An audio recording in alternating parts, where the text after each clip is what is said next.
Ladies and gentlemen, this is David Mirikitani with another episode of Weighing In, brought to you by USA Wrestling, the national governing body for wrestling in the United States, and by Nike Wrestling. Go to athleteps.com for all of your Nike and USA Wrestling branded gear. Joined today, as always, by Mark Ostrander and Grant Turner. We're in the middle of college season. First of all, good morning, gentlemen. GT, how was the Grandview Open, sir? It was great. Huge tournament, around like 600, 700 entries between the freshman, sophomore division and the open division. Yeah, definitely a huge event for the junior colleges. And a lot of the freshmen that don't have to start off the season wrestling David Carr and, you know, Parker Keckheisen.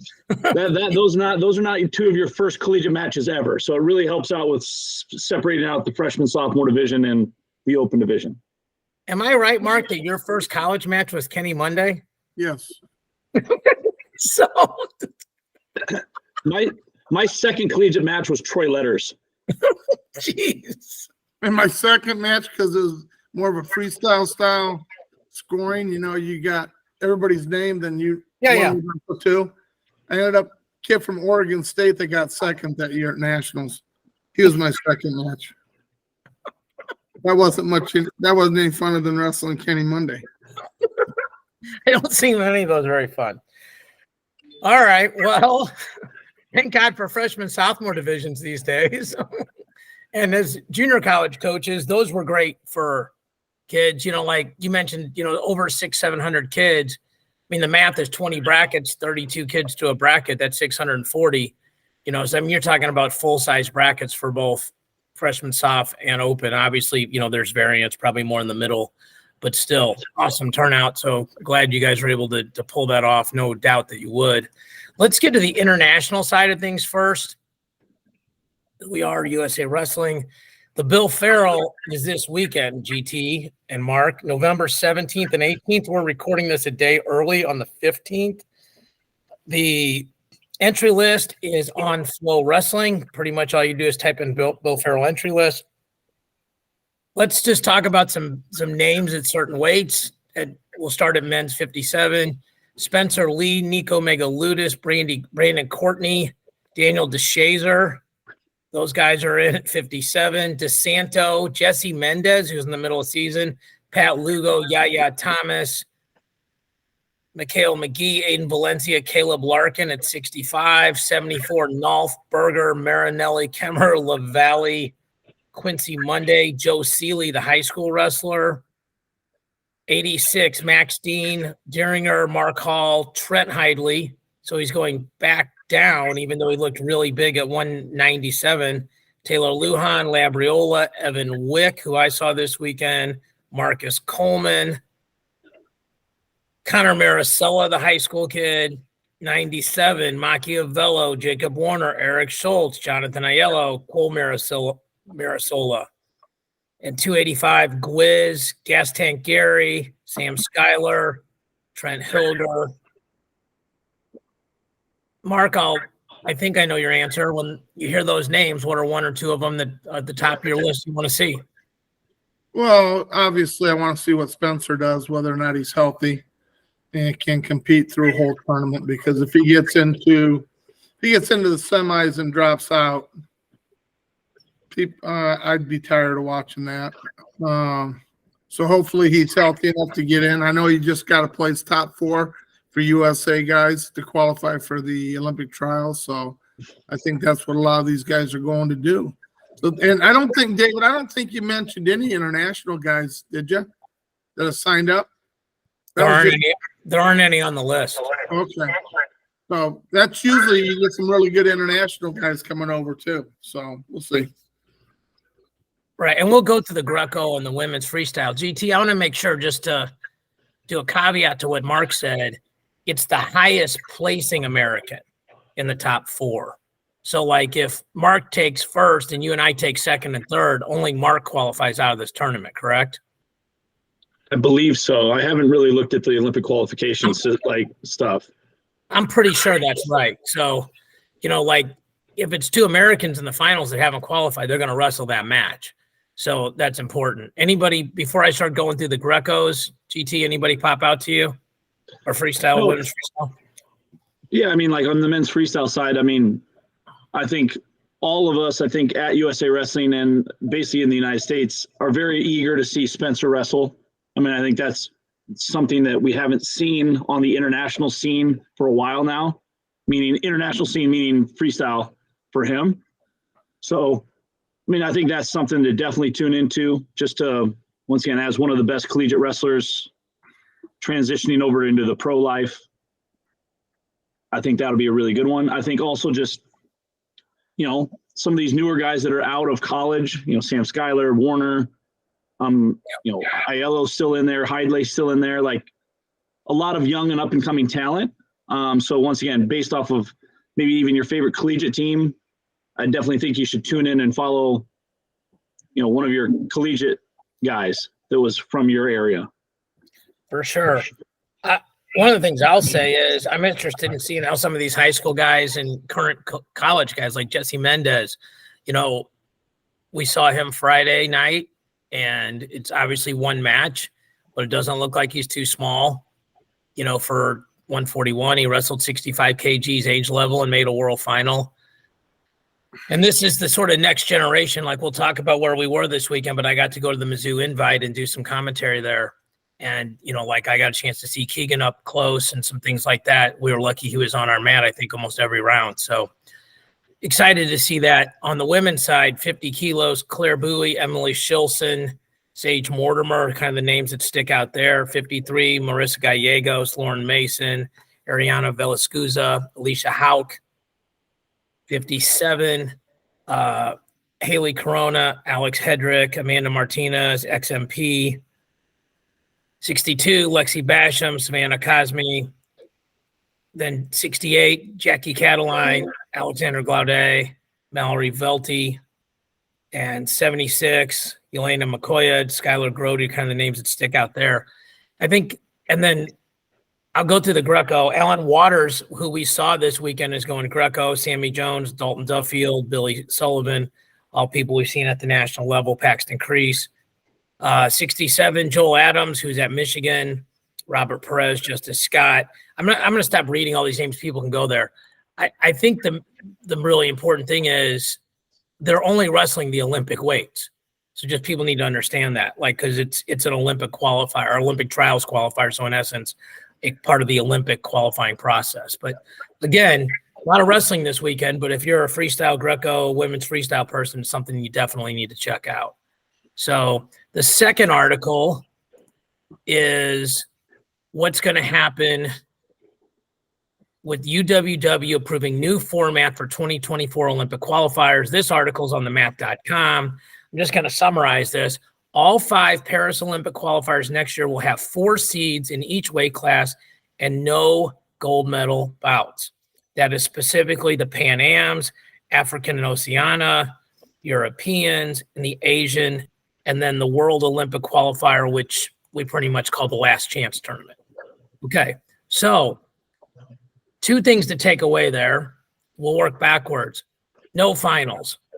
That actually makes sense if winning your Continental is not going to be a part of the seeding process. Like if Mark and Grant make the finals and the match means nothing because they both have now qualified their country or maybe in some cases themselves for the Olympics, there's no reason to wrestle. You can only get hurt. I think the more interesting thing, and GT, you're sort of our international guy, is they're going to seed, because that's really important. Like for America, the weight classes we haven't qualified in men's and women's freestyle and all 6 in Greco, especially in Greco, like we want to be away from the Cubans in general as a rule. I understand there's exceptions, but in Greco, especially as much as we can in the Pan Ams. And then the second question, which popped up, I talked to somebody who was like, where does a guy like RBY get seated that has no international data really to speak of? Well, we can address the RBY question second. The seeding thing's a good thing, right? Yeah, once again, I think the goal, I think, of the UWW and of the Olympic Games is to have the 16 very best athletes to compete at that tournament. I think based off of the seeding criteria and being able to go to the UWW ranking series events, and then also in your continental events, the talent will be separated rather than like back in the day where we had like, the pool system, or like it was just random draw. All of a sudden, the American athlete versus the Iranian first round, like that could have been the finals, but like, once again, you're scheduling it out just to look like that. Once again, the UWW has also done that at the World Championships in the past few years, where we spread out the seeds, and basically, once again, World Tournament and the National Tournament, once again, the seeds kind of matter, but don't really matter, because once again, you can go on a run and do your thing. Right? But I think the most important thing about the spreading out of those people also is like the non-Olympic weight categories. When you go to those weight classes that are Olympic sport categories, you have 0 points or 0 criteria within that weight class. So I want to make sure that is also addressed. Like, you can be a world champion at 61 kilos and you drop to 57 and you're just like a normal dude. So even though you're not a normal dude. So let's say Vito was out of college, and we're obviously going to talk about Vito here in a few minutes with what happened in college. But let's say Vito was going to qualify America at 57 kilos. He's a world champion at 61 kilos. That has 0 seeding or criteria points for 57. That's a real life example of what you're saying, GT, right? Yep. Okay. Yeah. So, Mark, obviously we're a little myopic on this. We really just care about how many Americans get through. I mean, frankly. So when you look at on the men's side, 57 and 65, then like at the Kayla Miracle weight and a couple of the other weights where we didn't get through, Dom Parrish's weight are 2 that pop up in mind, and obviously all 6 in Greco. The seeding is probably good for us because like GT mentioned, there was one year where Taylor wrestled Yazdani first round of Worlds. And I know Taylor wasn't Taylor then like he is now, like pound for pound #1 in the world, but he was pretty freaking good. He probably should have been seeded 7th or something and, been on the bottom half of the bracket. So, I mean, you're a guy, ton of college experience. You and I have sat in seating meetings together. We've argued against each other, so, what are your thoughts? GT, those would have been some fun meetings to sit in on, me and Mark arguing about seeds. So I can imagine. It really wasn't that much fun, Grant. Really wasn't. Anyway, I think it's silly not to seed these guys. I really do. So it's nice to spread out the talent, because you're going to get the best results doing that. You can't put everybody on one side of the bracket and then somebody goes in and, comes through the other side and he couldn't hold a candle to these other guys that were on the other side of the bracket. So, I think the seeds are great. I read the article, David, but I didn't really understand the qualifiers. We only get 2 qualifiers out of each. Okay, we'll say this one more time. Top 5 at Worlds are in. Yes. 2 from each of the 4 continentals. Okay. That's 13. Last chance is 3. That makes 16. That's your Olympic bracket. Right. What they did was they changed this, and GT will validate, in 2021, which were the 20 Olympics, it was top 6 at Worlds and top 2 at the last chance. And that's where Jordan Oliver lost in the semis to Musakayev. Yep. Okay. And there's no true second or anything because you had to make the finals. Now, there'll be the same criteria with the repechage. Like, let's say Mark and Grant make the finals. Only the guys you beat can come back for 3rd. But let's say like myself and Willie Saylor both take 3rd. We have to wrestle each other for the last Olympic spot. Okay. Now, but again, if you and GT make the finals of that last chance tournament, you will not wrestle because you're both in the Olympics. Okay. Now, in the Pan Am Games or qualifier for us, once we get to the top 2, are they going to wrestle the repechage coming back? Does it even matter? No. So if you lose in the semis, you're pretty much if done. You lose because there's no finals. Yep. We can make that statement. If you lose, you're out. Yep. Yeah. We're getting ready to go to the last chance. Yeah. I mean, I think at 57, we believe our representative will be Zane Richards or Thomas Gilman. I mean, Fix and Vito have the right to challenge, but with the college season, that seems less than likely. And RBY is a really good wrestler. Now, we haven't seen him at 57 kilos. GT, I don't know if you know this, and I don't, so I'm not trying to put you on the spot. I would assume the Pan Am qualifier is a scratch weight tournament. I can't imagine. Yes. Okay. All right. You do know. So, I mean, we have not seen RBY at 125.4 and God knows how long. It's been 5 years. So, but I don't know if he's cutting any, and you could be not quote cutting any weight and still, like they say Carter Shirachi doesn't cut a lot to make 174. It's still 11 pounds to 162.8.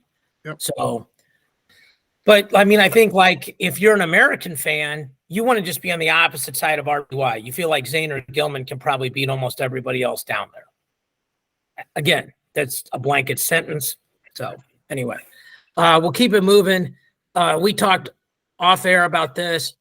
There was a tweet that came out. I'm assuming it's reliable. If it's not, I apologize. That Yazdani is having surgery. And GT, you and I talked about this with Mark here. He's doing the surgery. So hopefully he has 4 months before the Olympics to, be able to go live and be back at it. But it probably means we're either going to see someone that had surgery in Yazdani, so maybe a lesser version of himself, or Gazipur.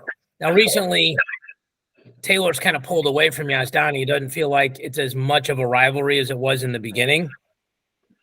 But Gazipur down at 86 kilos is pretty interesting, right? Yeah. That's a very, very interesting. I mean, once again, I think to your point where Yazdani is like, you're either going to get a version of him that's completely healthy and his shoulders all the way back and, like he's going to look like Yazdani of old, or he's going to be like, just getting back into it, right? So, I mean, once again, Iran at 92 with Gazipur, like he's a dog too. So once again, I think they're going to be just fine because that weight class has already been qualified. So they have all of the time in the world in order to make adjustments. So they're not going to have to go to the Asian qualification games, and they're not going to have to go to the last chance qualifier at all. It's just both of you guys train, be healthy, be ready to go. Probably going to bring both of you to Paris. I don't know when you have to like declare your entry and pay your entry fee at the head table in order to like be at the Olympic Games. But I feel like that might be done electronically with a wire ahead of time, but maybe not. Hey, I'm in college mode right now. Like, hey, please bring your $35 to the head table. So, but I think, once again, I think it's a great opportunity for Iran to just basically like have a wait and see moment because you got a lot of depth with Iran in men's freestyle. I mean, of course, you'd want to have Hassan Yazdani representing your country at the Olympic Games. The guy is one of the best ever. So, yeah. And clearly at that weight class, it's more than likely a fair chance that those guys are going to wrestle for an Olympic medal. It feels like tier 1 is Taylor, tier 2 is Yazdani, tier 3 is Amin and a couple other guys. Like it feels like it's shelved up that way. And it's tough to project somebody into a tier, but Gazipur feels like he's probably on that Yazdani tier, maybe not as good as Taylor, but maybe a little bit better than Amin and company. So it's I think a lot of people that watch our pod are, college people that they follow international wrestling and probably more so in an Olympic year than any other year. It's just a pretty big story for one of the great wrestlers of all time, especially somebody that most of us don't follow on a regular basis because of the fact that he's from Iran and not the United States. So, all right. I was at the Mizzou Invite this weekend. I'm going to give you my quick takeaways. Nasir Bailey at 33 could be a problem for people. Little Rock's probably going to start that dude. Like he beat Seltzer in the finals and he showed a lot of heart. Like he was winning the whole way. Seltzer ran him down and it looked like he was going to fade. And he hit a sweet duck under to win it. Certain won 125. He beat Mendez from Cal Poly, who absolutely ran down and broke Braxton Brown in the semis. 41, Cal Miller wins in overtime over Josh Edmond. 49. Lamer wins 57. Trying to remember who won there. It'll come to me in a Muller. Muller beat Steed in the finals. 65. Keegan O'Toole, guys, he's obviously really good. He looks bigger. He looks more powerful. He looks quicker. And he's working on things in the middle of matches. Like, he was up 13, and the kid, I think, intentionally took a bad shot so O'Toole would hit him on a go-behind. And he's out front trying to hit, like, roll-throughs, get to cradle, stuff like that. I cannot wait to see him and David Carr again this year. 74, big upset. Kemp beat Mako and 2 double legs. Now, Mako lost at this tournament last year to Edmund Ruth and came back and was fine, but it does shake up the rankings a little bit. 84, Clayton Whiting beats his teammate Colton Hawks. We've talked about this. Missouri's got 3 guys there with Sean Harmon that are all feel like kind of 10 to 20 guys. They need one of them to step up. They were all overtime matches, so it doesn't feel like there's a lot of separation. Maybe the surprise of the tournament was Stephen Little beating Jackson Smith from Maryland, like really convincingly, like 7-3. Zach Elam wins heavyweight. I will tell you this, doing the commentary, we had Haggerty on and Keck had Alan Waters on. It is very interesting to watch these matches, and GT, you obviously saw it this weekend, and we're in corners. Watching or coaching these 3-point takedown matches are different. Your brain thinks if you're ahead, the spread feels bigger, the number is bigger, so you might think you have a bigger lead than you actually do. And if you're behind, historically, a 5-point lead a year ago was bigger than a 5-point lead is now. Like, we're going to see a ton more major decisions. Like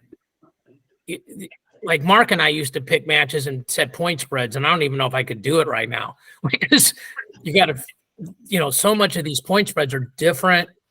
It feels a lot more like freestyle, like it's a 3-1, so it's a 2-0 net versus, on takedown, cut them loose kind of thing. So those are my takeaways. And then the Ohio State-Virginia Tech duel, Ohio State wins that duel. They got a ton of upsets. I don't know if you guys had a chance to watch that. We were watching it in a restaurant Friday night. But McCrone looked really good against Ventresca. And perfect example is Feldman wins at heavyweight, gets rode the whole time, gives up an escape, and gets 1 takedown with short time and wins 3-2, where that would normally be an overtime match. So I don't expect you guys to have any comments on my Mizzou stuff, but did you guys watch the Ohio State-Virginia Tech duel, and any takeaways from that? Grant? Yeah, I think college wrestling is fully go. As we'll probably get into here in a little bit, like all of the upsets and all of the different matches and young guys stepping up and great matchups to be had. I watched a little bit of that Ventresca match. Yeah. Wow. Once again, I think like the level of wrestling that we're seeing very early in the season is extremely high level. So once again, I think that both of those programs are legitimately solid top 10 every year and year out right now. Just with the amount of recruits that they get and the kids that are wrestling, but it was definitely on display in the duel. Just some really high level wrestling very early in the season too. Mark? Yeah, I agree with everything both of you guys have said. I thought the Ohio State was fun to watch. They competed hard. I'm kind of surprised you're not seeing more guys gas in the third period at this time of the year. But I guess when you get into these, Power 500 conferences, it's big time, and these guys are in shape, and this is what they've been waiting for to go out there and compete. Mendez looks really good at 41. Don't be shocked if he doesn't win the whole tournament. He looks that good right now. And I thought 74 was a really good match. It was close. I think it could go either way, but that's kind of how Virginia Tech wrestles, Mackay wins close matches. Yeah. A lot of close matches, but he's really good at it. No, he wins them. Most of the time he wins them. Yeah. Hard about it. So, but I think Ohio State looked good there. and I thought he was big enough, which I wasn't 100% sure he was going to be. So, those are the kind of takeaways I have. I thought Caleb Henson looked like a dog, to quote Grant. Like, he looks like he's a title threat at 149 because that's a fairly wide open weight. Yep. I'm not saying Ridge Lovett doesn't deserve to be seeded 1, but, he's a ranked 1, but he's not a national champion.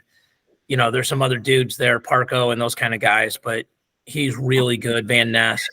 And then the other thing I thought, and these guys will get it worked out, but like the Macron-Ventresca match, Ventresca's pretty much dominating, and then Macron pulls him under out of a spiral, reverses him to his back for 6. He's winning like 7-2 or 7-3, and Ventresca picks down and just gets the crud out of him the whole third period. And the escape would not have helped him. Like, we were doing some commentary this weekend, like, the escape doesn't help. You need 2 takedowns no matter what. And you had the only takedown of the match. So I think coaches are going to have to start doing different math, because normally, like, well, we got to get our 1 to maybe get to overtime. Well, when takedowns, if I take down Grant, let him go take him down, that's 5 now. That's not 3. Yep. And I know that's hypothetical, Grant. I know that wouldn't happen, but, just for some reason that would happen.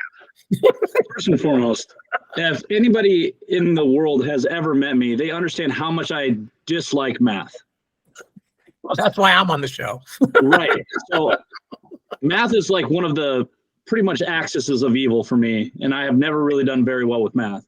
But I will tell you, in the form of wrestling and what we're going through with the officials and the coaches with the 3-point takedown and all of those years of experience getting like, hey, you got to cut them, get 2 more, whatever it is, you're having to relearn match strategy and what your athlete is capable of doing. Like, you're having to relearn all that, right? And once again, I want to just do a little plug for the officials. The officials are struggling with that concept as well, because once again, if they're calling stalling or, the back point situation, or, like, these are very, very big point values for wrestling matches now. Like, all of a sudden we could get 22 to 18 matches very quickly. Or, in the third period, you're getting, you got to cut them, take them down. You're running math numbers and scenarios in your head more often because you're just not used to the structure of the matches. Yeah. At least one Division I coach at the Mizzou tournament said, like, we're redoing our strategy on some of these things on the fly. It's like, it's going to take some time. And I think that's what happened in that 125 match. I think you're going to see more of it. It's just like, to go back to freestyle, like the shot clock rule. Like, when you first saw shot clock, people that were on the clock were like diving in, like thinking they had to score, and then they're giving up the takedown instead of just the shot clock point. By the way, we did set an over-under on how many times I would say 2 for takedown instead of 3. And that lasted from 10 o'clock to 1:25, where I literally 1:25 in the afternoon where I screwed up. So that's 3.5 hours, and there was a lunch break in there. So probably about 1 hour I messed up. So it is unlearning your brain in a lot of ways. So I just think it put a lot more pressure on the officials because there's so many more things they're looking for. I was watching part of the Luther tournament, and I saw guys get into that danger position. And like it took the officials a lot longer to get in position and start counting because they got all these other numbers going through their head. Was he hanging on to an ankle? Is he here? Is he there? Should I have given 3 on that last? It's just so many things going through their head. They're having a tough time with this too, like Grant said. And I think it's going to be an adjustment closer to the nationals and the conference tournaments. I think they'll be ready by then. But I think for a while it's going to take them some time. I thought the guys did well that I saw Saturday. And I also think the whole back points thing, like if Grant throws me to my back and it's the other side, the guy can start counting. Like, he doesn't have to be over there looking at it. Like, if I'm almost there, you can start counting. So, and I think a lot of good referees are doing that. And they can silent count. They can say, I was counting. Now with replay, you can actually time to the 10th of a second how long the person was in exposure. So, or in the criteria, not in exposure. So, okay. So GT sent me a meme which made me laugh out loud about, which I think he got from somebody else, about how absolutely chaotic doing the rankings would have been this week. And I think it was Godzilla tearing down a city with like 1 or 2 boss swipes. So it reminded me a lot of our Sunday nights, Mark, where, so I'll just tell you our process to people. I would go through the results all week. And anytime an upset happened, I'd put it on our document. And then on Sunday, we'd sort it all out. Okay. There were 60 upsets this weekend. Okay. To put that in perspective, even if you rank 33 wrestlers, that's 18%. That's math. Grant knew that number too. I could tell he was thinking. Yeah, 18. That's right. Yeah. For sure. The answer's true. True. Yes. T for true. So, I mean, and there's chaos. So Flo did a great article. I mean, we're going to just go through it, but they literally have all 60, and they sorted out really nicely. Unranked over top 15, ranked over ranked double-digit difference, unranked over ranked double-digit difference, ranked over ranked single-digit, unranked over ranked single-digit. I mean, and it's chaos. So, and that's all for week 2. Will week 3 bring you even more insanity, or have we crested the latest wave of craziness?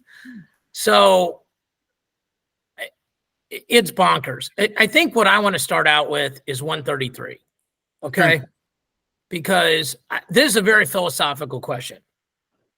And so for people that don't know, Ryan Crookham, who was the backup from Lehigh going into the tournament, because Connor McGonigal was ranked 6th in the country, beats McGonigal and then beats Vito. Okay.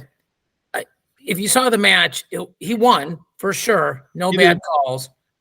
It doesn't make you think Vito's still not really, really good. It's a match, right? It happens. It's shocking. It's definitely shocking when we're talking about a guy that's the best 61 kilo guy in the world, which is 134 pounds or 34.2. So Mark, I'll ask you this first. Where would you rank Vito and where would you rank Crookham this week? See, that's a tough one, Dave, because he beat 2 top 6 guys. So, in the past, we would give guys that were returning national champs or high placers kind of a pass because we'd look at their whole body of work. Problem is, we don't really have a lot of body of work this year. And when somebody comes in and beats number 6 and number 1, kind of hard not to want to put them at number 1 because it took out 2 top guys. So I guess I would argue that if they put Dayton at 1, I wouldn't have a problem with it. I don't know if I would rank him over Dayton because Dayton's been in the finals 4 years of the NCAA tournament, or 3 years, and then got 3rd or 4th. So, I mean, but Nagao hasn't wrestled yet. I think I would rank him over him. So where's Crookham? Where do you rank Crookham? 2. Behind 6. Vito's 3. Vito's 3. Okay. It's a very defendable argument. The other argument is body of work, right? Rankings are not seedings. And Vito has an unbelievable body of work. He might have had the best 8-month run between the NCAAs and last weekend. Obviously that run is stopped now. But let me go here and show this. This is fantasygrade.com. Shout out to our boy, Christian Thompson. The consensus is that Dayton is first, but they have him ranked 1st, 3rd, 2nd, and 1st. Vito is 2nd, 1st, 3rd. Crookham is 5th, 1st, 8th, and 2nd. And with all due respect to Win, you can't have Ryan Crookham at 8th. Agreed. the worst he could have to be is 6, where McGonigal was. So, and Lucas Bird isn't ranked here, except for one source, so he's probably out for a while. I struggled this one. I think I would leave Vito at 1. Yep. Because I couldn't justify putting Vito below Fix. And Grant, this is what we did every Sunday night. We'd get into a situation like this. David say, "What do you think?" And I'd give my opinion. And then he would go to the other side and said, "Yeah, but let's think about it this way." And we'd do it. And then I'd say, "David, it's your name on the top of the paper. Put down what you want. I'm just giving you my opinion." So I think you're right, David. I think you could go either way. I gave the reasons I thought Dayton was number 1. And I have a problem with Vito being 2 right now because Crookham beat him. And he beat the number 6 guy. Put him in a 2. We're not seeding the national tournament right now. We're doing what they've done this year. So we're done what they've done this year with heavy emphasis on what they did last year too, because you start somewhere. Yeah. GT. Yeah, if I were to hang out with you guys on Sunday nights, I'd either put you guys on mute for like 5 minutes and then just like go right back to the original point that we started with, or like you just get into the weeds on this and you can convince yourself of just about anything, right? So I think once again, I'm not a ranker, and once again, I've always said that on this. I'm learning how this business works and how the details of all of this stuff goes into rankings. I mean, once again, I think Vito lost. He should lose the number 1 seed, in my opinion. I mean, once again, Fix hasn't lost. I mean, Nagao hasn't necessarily wrestled, but you know that he's really good based off of previous work or whatever. Yeah, and then Crookham needs to go up in the rankings because he did beat 2 highly ranked guys. Yep. I think the way that it looks right now looks pretty damn good to me. Well, I mean, as far as based off of all of the things that we've just discussed, you know, freshman beating 2 guys, reigning national champion, he needs to be rewarded. I think that Vito should be penalized for 1 loss. Once again, it's just 1 loss. It's not the end of the world. But once again, as Mark was saying, like, if you really wanted to get to it later in the season and you're seeding the national tournament, that's when you guys have to like fight hard for seeds and where you're going to fall in the bracket. Because let's be honest, right now, David, if let's say the season goes the same way it has, let's say Vito doesn't wrestle against Crookham again, he beats Navarro or wherever, but he doesn't wrestle Fix because I don't know anywhere that they're going to meet each other. So if you go to the national tournament and you seed this, it's going to be either Dayton, and if Ryan doesn't lose to anybody, it's going to be him second or first. It's going to be one of those 2 guys, and Vito is going to be 3. So there's a couple of things wrong with that premise. First of all, Crookham and Arujau are both in the EIWA. So one of them is going to have to win the conference. So one of them will have to place over the other one, and that'll be the criteria. Number 2, I think Cornell's going to Vegas, and Oklahoma State's going to Vegas this year, so they should hit. Okay. And the number 3, and we try to all be honest on this show. I feel like me saying Vito should be number 1 may be hypocritical because last year I was pounding the drum that Pinheiro should be number 1 when Yanni lost to Gomez and then Pinheiro beat Gomez. So I think if I'm being consistent, then I have to say Crookham should be 1. I would then make Vito 2 and Dayton. I would just slide him above everybody. I would not flip-flop those guys because the last match I saw between Vito and Dayton, Vito won. And, you know, I feel like this is more of an outlier. I completely agree with what GT said, where you got to reward the guy that won the match. And same thing you said, Mark. But that's what I would probably do. And I think we just agree, like Crookham can't be 8th. Correct. I do agree with that.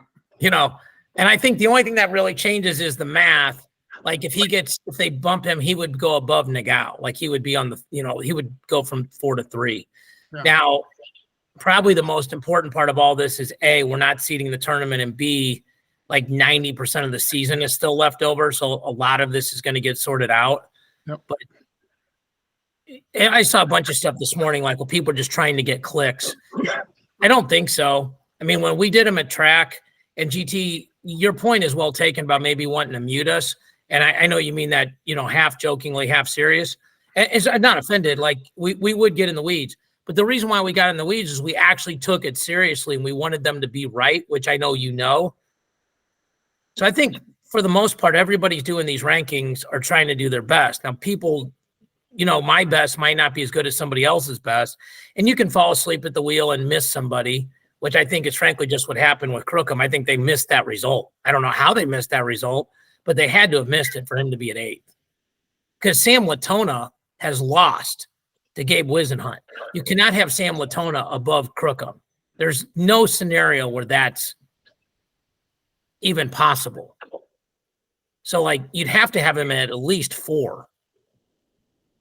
I mean, you could argue Chiarini should be above Latona at this point because Chiarini won the ACCs last year. Even though he didn't place ahead of him at Nationals, he hasn't lost this year, and Latona has. So, just some things to look at there. And for the listeners, understand this is fantasy grade. They do all the rankings of all the different publications, and this is the average. So you do have Orini ahead of Latona, but a lot of the publications have Latona over Orini. Well, everything you said is true. And one place has Orini 4, Latona 6, another one 6.5, another one 5.4, another one 5.7. So it's split. It's 2 and 2. I personally think you have to have Orini ahead of Latona if Latona lost this year. And Latona looked good against Buzakis, but Buzakis is having a bad year, so that doesn't really help. Yeah. Okay, so 25, there's results here. Jacob Camacho, big win over Ramos. So Matt Ramos drops to 4. He's lost twice now. And, this feels like a weight where you could see all sorts of combinations in the national finals. I mean, if you're Iowa, you have to think a kid like Ayala's got a chance to place really high. If you're Minnesota, Pat McKee, a bunch of these guys here. Unger moves up. Ventresca's the biggest dropper. He lost 2 matches this weekend. He lost to Maeda, and obviously he lost to the Ohio State kid. So, and then Braxton Brown took a big fall in the rankings as well. Brendan McCrone comes into the rankings, and he's a problem. He's not great on his feet, but man, is he tough and long on top. Crookham, we talked about. Angelo Rini moves up. Dylan Shawver drops down. Gabe Wisenhunt deservedly comes in the rankings. Nasir Bailey comes into the rankings. That bumps Zach Seltzer down a little bit. 41. Not a lot of movement here at the top. Coder Hyant beat Composto, and Cal Miller beat Josh Edmond. And this is exactly when I was talking to the guys in the stands. They go, what do you think happens? Because Edmond, give or take, was 4 or 5 slots ahead of Miller. And I'm like, they'll just meet in the middle, which is exactly what happened. So Tegan Jamison's a kid to watch out for at Oklahoma State. He'll go at least the first semester because Alvarez has to sit a semester for the transfer. And then another guy to keep an eye on is Echemendia. He is making his descent down here, so that'll be interesting to see. 49. Jaden Abbas moves up. Ethan Miller was just a little bit nicked up. He really wanted to wrestle this weekend, so he didn't, though. You see Echemendia ranked here. They'll pop into that Frost slot.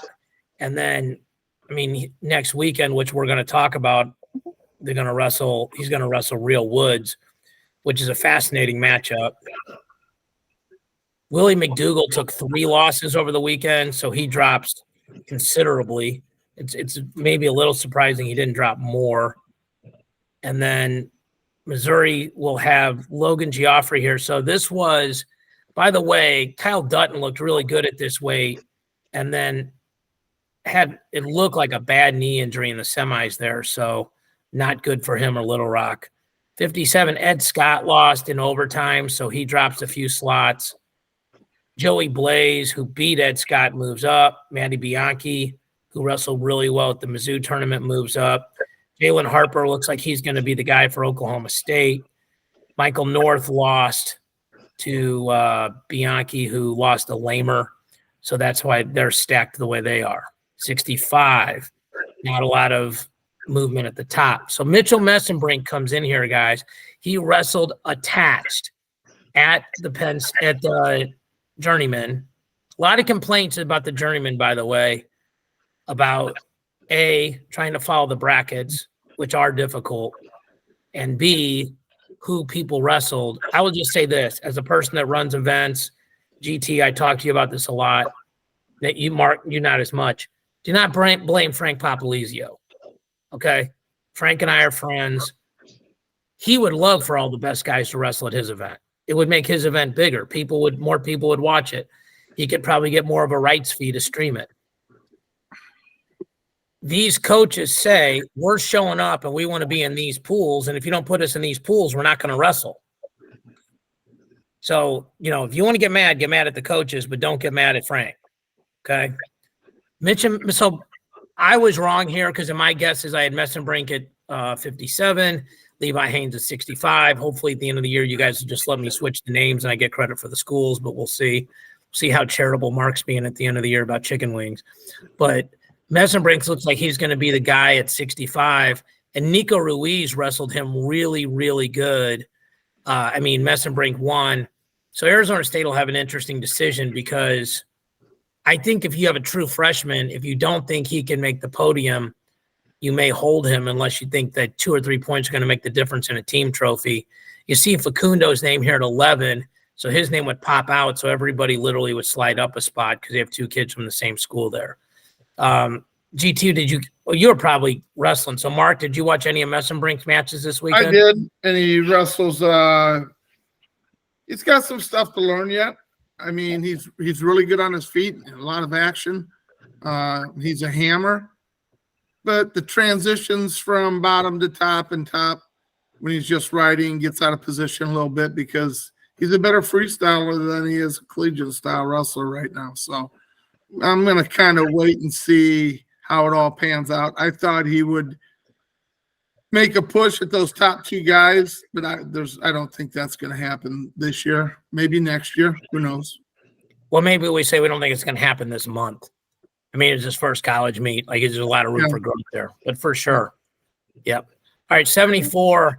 So this is very interesting, guys, because we're kind of looking at consistency. So Peyton Mako, was last week 6th. He drops 1 spot for losing to the guy who was number 21 last week. So, and there's a very, very wide variance in Adam Kemp's rank. He's ranked anywhere from 7 to 19. Yeah. I mean, that's kind of where you're like, okay, maybe somebody missed it. Like Flo is giving him credit. Like if you look, Flo just bumped Kemp above Mako. And Open Matt did the same thing, but kind of met him in the middle. Yep. And then Win and Intermat basically just ignored the result. Yep. So, that's where you see variance. Okay, 184. Would they have done these rankings at different times? Maybe then, like, some of them wouldn't have accounted for, or is it all done on the specific day where they're all turning in their own rankings by Sunday or Monday, right? Usually Tuesday.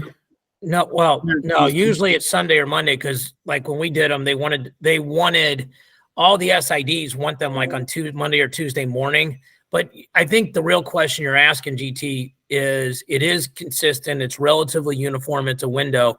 And it's all – no one starts doing their rankings till the last match on Sunday. Like, the only exception, I think, might have been, like, for us, like, during the Christmas stuff, like, depending on what days we didn't do Soldier Salute, but what day Midlands and Scuffle fell – like if we had to put them out, like if that tournament was on a Sunday, Monday or something, we would just not count that tournament that whole week. But basically everything after Sunday at 7:00 is, when you start doing the rankings. And like what I would have them all done except for like hopefully the last 3 duels, and you just kind of pray for no upset so it doesn't, screw you up. So, okay, we go to 184. And so just so you see this here, like, for example, Colton Hawks is still ranked by win, where Clayton Whiting pops in at the other one, and they drop, Clayton Whiting is down there like at 18. So, everybody should really bump up a slot there. Gavin Kane took a loss, so he fell. David Key had a win. Ryder Ragazzi got that pin against Sam Fisher, which pretty much decided the duel. So that was gigantic. We go to 97. Stephen Little's the big match. We talked about that. So this is interesting, okay? Like, if you look at Little, Intermat still has Smith above Little. And then the other 3 do not. And, I think this is another criteria too, right? Like, Jackson Smith's a good wrestler. He was rounded 12 last year, right? But rounded 12 does not give you the same grace as somebody who won the NCAAs, got the outstanding wrestler, and won the world championships and is in the Olympic trial semifinals.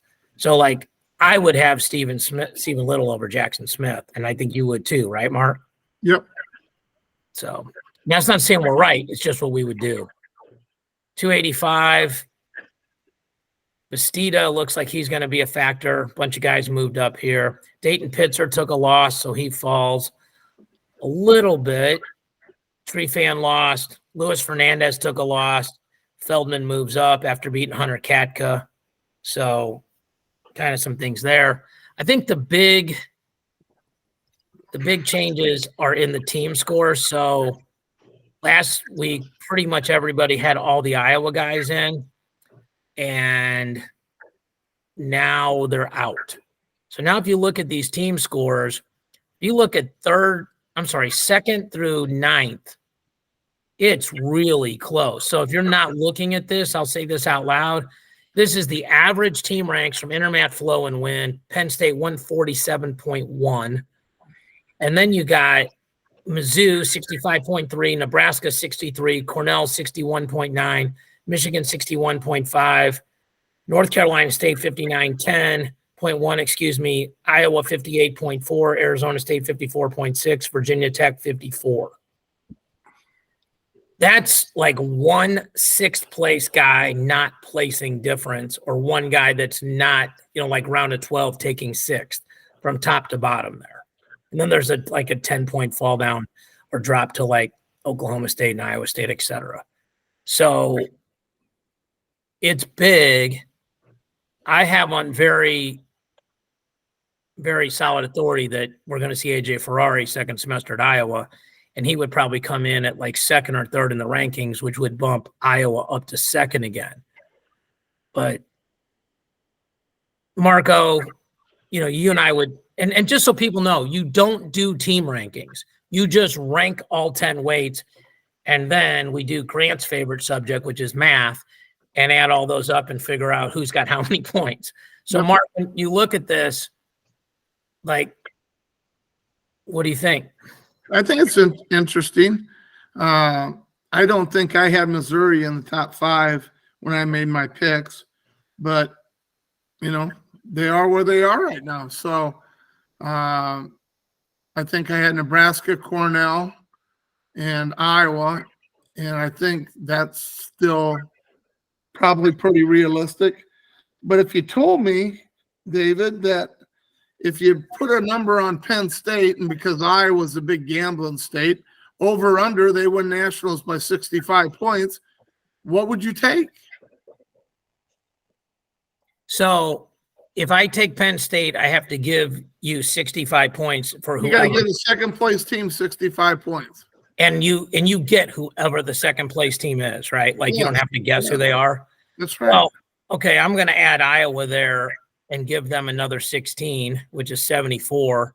Okay. So 74, 147. GT, let's do the math. That's 73-point difference. Answer's true.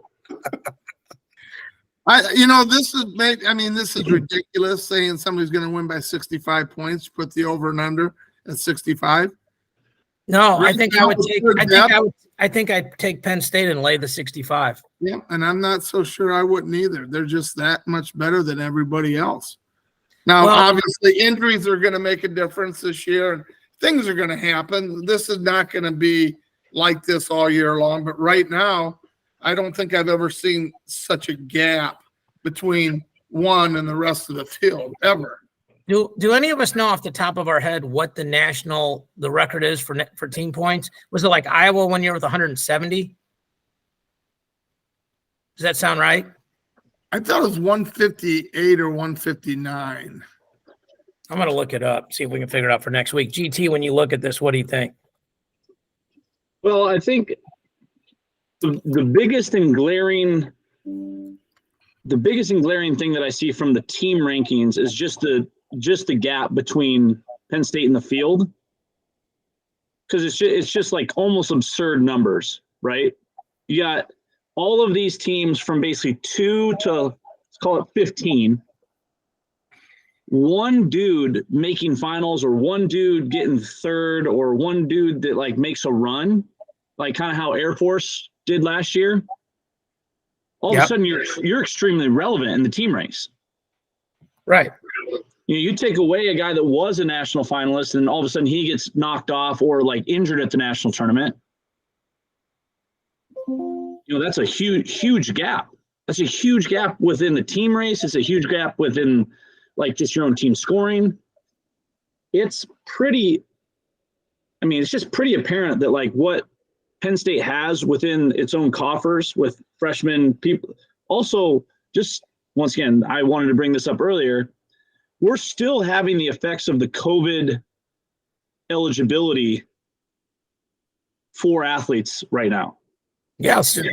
Slowly but surely, like that will then start to like those guys will graduate out of this. But right now it's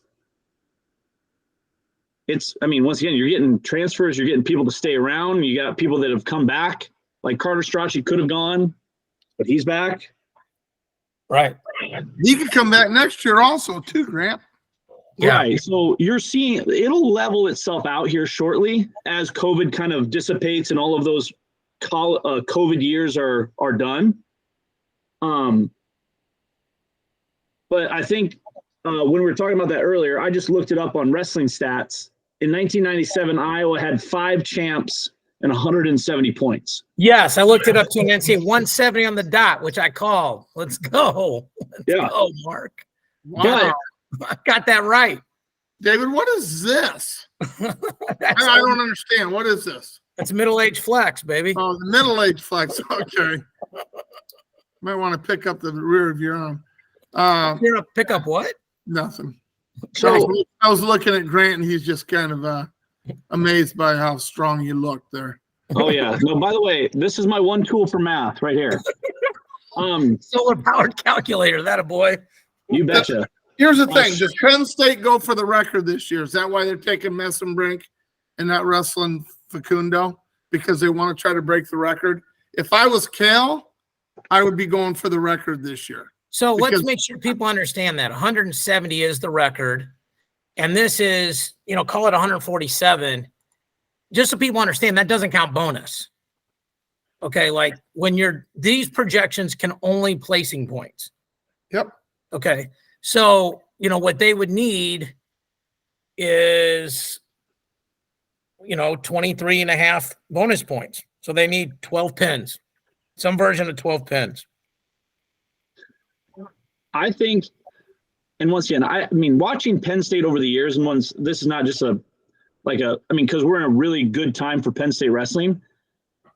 With them keeping those guys around and having the success of like Van Ness and Bartlett and Kirkfleet, this could be the most top-heavy team that Cale's ever had. Well, and the other thing that we talked about that ties into this is 3-point takedowns make majors a lot easier and techs a lot easier. And once again, there might be people screaming at the rooftops of like some of the teams that like had, Rutherford and Taylor and Bo Nickel and some of those other teams. But if you look at it from the standpoint of like the transfers that they got, like with McGow, Truax, filtering into their lineup. You know, the guys that have stuck around that were all top 3, you know, Van Ness, Bartlett, Haynes, Storaci, Brooks, Kirkfleet. And then it just seems to be like all of those guys combined and meshed to make a really good team. And it could be, once again, they could have 10 All-Americans, and they could have 10 guys in the top 6. They have 8 returning All-Americans. Okay. It's crazy to me. Now, Nagao, Bartlett, Van Ness, Haynes, Storaci, Truax, Brooks, Kirkfleet. That's 8 returning All-Americans. Now you got Messenbrick at 165, who's a world champion. And so let's say pretty good chance he's going to be an All-American, I think. It's a good weight, though. But and then at 125, their 25-pounder lost 2 matches this weekend. So there's still the struggle at 125. Yeah, they'll probably just get somebody at the semester.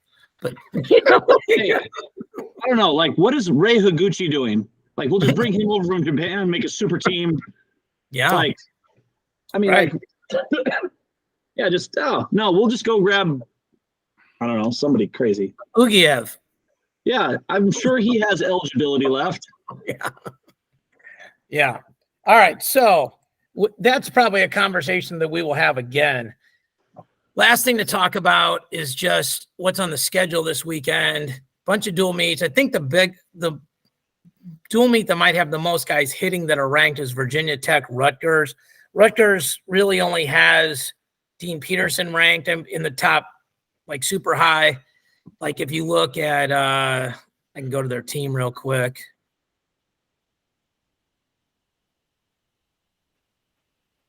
Yeah, I mean, Peterson's ranked 7th, Soldano's ranked 8th, Yaroslav is ranked 6th, so 3 guys. And we know who VT is, and they'll tend to bounce back, I would think. So that's a fairly interesting duel. Then Saturday is the Lindenwood Open, the Navy Classic. Navy's off to a really good start. Sunday is the Black Knight Invitational, which is the Army tournament. I think that's relevant because Penn State is there. And then Oregon State wrestles Iowa. Iowa's home opener. Arizona State goes to Missouri. Arizona State's pretty nicked up right now. And then Iowa State wrestles Wisconsin at Humboldt. So, that's Dresser's hometown. So I know he talks about how well they treat him there. And then this Fantasy Grade website is running these contests where you pick duels and you win prizes. The first one they have this weekend is the Arizona State-Missouri duel. So get in there. It's free to play, So, Mark, get in there and let's play this year. All right. So, I mean, you can be just as wrong as I am. There's no problem. So you might even be right. And I will, Mark's team, I was a 17-point favorite to win in fantasy football this last week. Mark had his entire team on the bench except Christian McCaffrey and picked up Noah Brown, and TJ Hawkinson decided to be Shannon Sharp. And even though I scored 120 points, I lost to the high score. So I salute you, sir. Congratulations. Good week. Thank for you. David. Good week. Didn't even have to ask me to say that. So, all right. Watch the Bill Farrell this weekend. Let's go USA Wrestling. Okay. Women's. All right, guys. I'm going to work. You guys have a great week. Grant, get the guys ready for the weekend. Thanks for watching. We'll talk to you guys later. Bye.